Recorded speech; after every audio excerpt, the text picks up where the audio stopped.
Ինչպիսի սննդամթերք է օգտագործում հայ սպառողը։ Հարցի պատասխանը ստանալու համար մեր նկարահանող խումբը հետևել է պարենային որոշ ապրանքների լաբորատոր նմուշարման ու փորձաքննության ընթացքին։ Մենք այս պահին գտնվում ենք էկոկենտրոնի լաբորատորիայում, լաբորատոր խմբի ղեկավար Անին մեզ կներկայացնի, թե այստեղ ինչ ուսումնասիրություններ են իրականացվում, խնդրեմ Անի։ Էկոկենտրոնում ուսումնասիրում ենք ջրերի, հողերի, բույսերի և սննդամթերքի քիմիական հետազոտություններ, գնահատելու ռիսկերը, գնահատելու աղտոտվածության աստիճանները։ Լաբորատոր խմբի ղեկավար Անի Ասատրյանը ներկայացնում է որևէ մթերք ուսումնասիրելու համար նախ անհրաժեշտ է մեր երկրում լայն սպառում ունեցող մթերքներն ընտրել և մի քանի ընկերությունների արտադրանքից վերցնել նմուշներ, ստանալ խառնուրդներ։ Բոլոր այն կաթնամթերքները, որոնք սպառում ունեն, իրենք գումարային որպես նմուշ մեր սննդային ռիսկերի գնահատման կենտրոնից իջացվել են լաբորատորիա հետազոտության համար։ Ուսումնասիրում ենք կաթնաշոռային խառնուրդում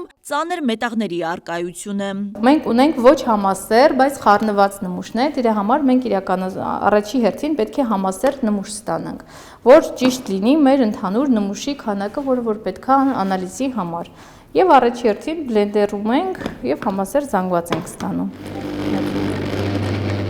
Գործընթացը մի քանի փուլով է իրականացվում։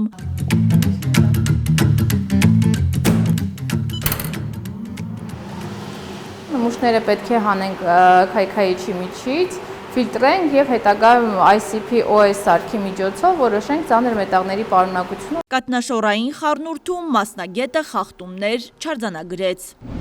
Մարտի 15-ը սպառողների իրավունքների պաշտպանության միջազգային օրն է։ Պարենային իրավունքի մասնագետ Դավիթ Պիպոյանի խոսքով սպառողների շահերի պաշտպանության օրն առանձնահատուկ ուշադրության է արժանի պարենային ապրանքների շուկան։ Սպառողների իրավունքները պաշտպանելու համար այս ոլորտում պետք է հստակ գործիքակազմ կիրառել։ Ամեն տարի, օրինակ, Մրցակցության պաշտպանության հանձնաժողովը մտնում է կաթնամթերքի շուկայում, ուսումնասիրություններ է անում եւ ամեն տարի խախտում է հայտնաբերում։ Բայց տեսեք, ամեն հաջորդ տարի նորից նույն խախտումը հայտնաբերում է եւ բնական է, որ այն ամբողջ ժամանակահատվածում, որը մեկ ստուգումից նախորդել է մինչեւ մյուս ստուգմանը, մենք բոլորս այդ կեղծված մթերքները օգտագործել ենք։ Գիտությունների ազգային ակադեմիայի էկոկենտրոնի սննդի շղթայի ռիսկերի գնահատման կենտրոնի ղեկավարը նշում է, աշխարհը ստուգումների եւ պատժամիջոցների համակարգից անցում է կատարել կանխարգելման եւ նախազգուշավորության սկզբունքին։ Նախազգուշավորության սկզբունքը դա կշեռքն է, երբ պետությունը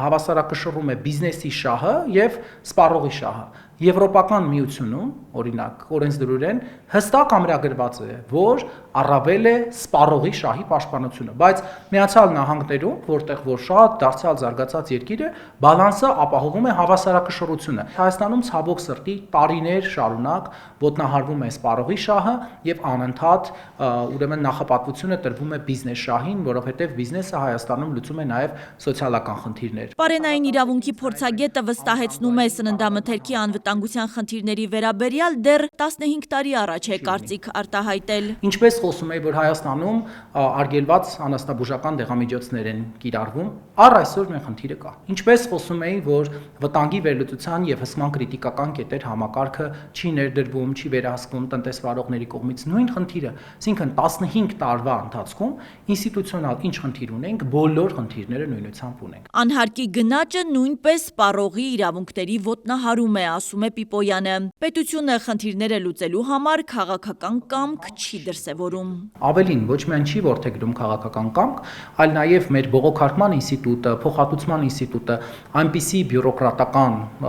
համակարգով է գործում, որ սպառողը շահագրգռված չլինի անդադ բողոքայի, հատկապես վերջին տարիներին, գիտեք, շատ բարդ ընթացակ է, չկա մի կառույց, որը պետական կառույց է, որտեղ սպառողը կարող է դիմել եւ այդ կառույցը զբաղվում է այդ խնդիրներով։ ՍԱՏՄ-ի նույն թեժգիծը իմ իրավունքը կամ ինձ որևէ կոմպենսացիա չի տալիս, եթե դուք մտնում եք եւ տվյալ տնտեսվարողին, օրինակ դու գանում եք, բայց ես արդեն վարակվել եմ։ Ես սալմոնելոզով վարակվել եմ։ Դա իմ սպառողի որպես շահի իրավունքի հետ որևէ առնչություն չուներ, դա ընդհանրապես ստուգում գնացին արեցին։